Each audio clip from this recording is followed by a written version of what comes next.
पशुपति पारस पर अचानक क्यों मेहरबान हो गए नीतीश कुमार, कैबिनेट में ही बदल गई नीति। बता दें कि नीतीश कुमार की सरकार ने बिहार में राजनीतिक दलों को मिलने वाले दफ्तरों के रेन्युअल से जुड़े नियमों को खत्म कर दिया। नीतीश के इस फैसले पर पहला फायदा पशुपति पारस को मिलेगा। हाल ही में रिन्यूअल न होने की वजह से पारस का दफ्तर भवन निर्माण विभाग ने छीन लिया था।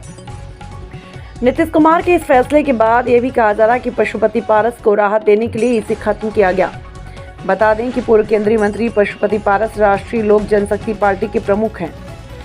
बता दें कि कैबिनेट से प्रस्ताव पास होने के बाद यह सवाल उठ रहा है कि आखिर नीतीश कुमार पशुपति पारस पर अचानक से मेहरबान क्यों हो गए, वो भी तब जब हाल ही में चिराग पासवान ने नीतीश कुमार से मुलाकात की थी और उनके ही नेतृत्व में लड़ने की बात कही थी। इस सवाल का जवाब समझने से पहले इन दो घटनाओं को आपको जानना होगा, मगर उससे पहले आप सभी से गुजारिश है, अगर आप चैनल पर नए हैं तो अभी सब्सक्राइब कर लें। अब आपको बता दें कि साल 2020 के विधानसभा चुनाव में चिराग पासवान ने 143 सीटों पर उम्मीदवार उतारकर जनता दल यूनाइटेड का खेल खराब कर दिया था। चिराग मॉडल ने जेडीयू को 2020 के चुनाव में विधानसभा की 30 सीटों पर सीधे तौर पर नुकसान पहुंचाया। इससे नुकसान की वजह से जेडीयू तीसरे नंबर की पार्टी बन गई। जेडीयू ने इसके बाद लोजपा को तोड़ने का ऑपरेशन चलाया। ऑपरेशन की कमान सीधे तौर पर पूर्व राष्ट्रीय अध्यक्ष लल्लन सिंह के पास थी। लोजपा की टूट के वक्त लल्लन सिंह की एक तस्वीर भी वायरल हुई थी।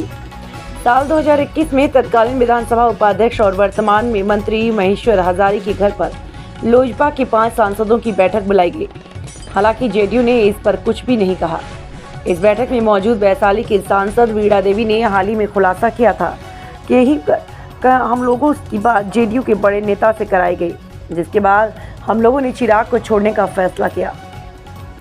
उस वक्त लोजपा के 6 में से 5 सांसद चिराग से अलग हो गए।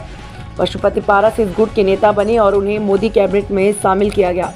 2024 तक पारस कैबिनेट में मंत्री रहे। दूसरी बात कि 2024 के चुनाव तक पशुपति पारस का सब कुछ ठीक चल रहा था, लेकिन अचानक से बीजेपी ने चिराग पासवान के साथ जाने का फैसला किया। पार्टी ने गठबंधन में चिराग को 5 सीट देने का ऐलान कर दिया।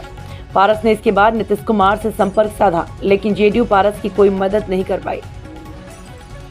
पारस इसके बाद महागठबंधन की तरफ भी गए, लेकिन वहां भी उन्हें मनचाही सीट नहीं मिली। थक हार कर पारस एनडीए में आ गए। पारस तब से ही साइडलाइन चल रहे थे।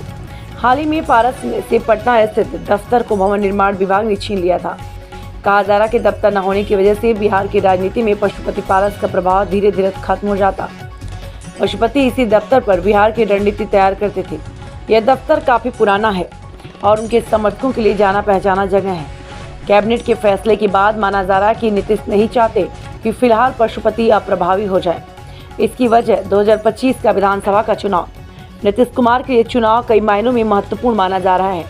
हाल ही में रुपौली सीट पर हुए उपचुनाव में चिराग पार्टी के पूर्व नेता की वजह से जेडीयू हार गई और संख्या बल में नीतीश कमजोर हो गए। जेडीयू के भीतर यह चर्चा है कि अगर चिराग पासवान रुपौली विधायक शंकर सिंह को मनाते तो पार्टी की हार नहीं होती। जेडीयू नेताओं को इसी तरह का डर 2025 को लेकर भी सता रहा है। इसलिए पार्टी नहीं चाहती कि 2025 से पहले किसी भी तरह से पशुपति पारस पूरी तरह से अप्रभावी हो जाए।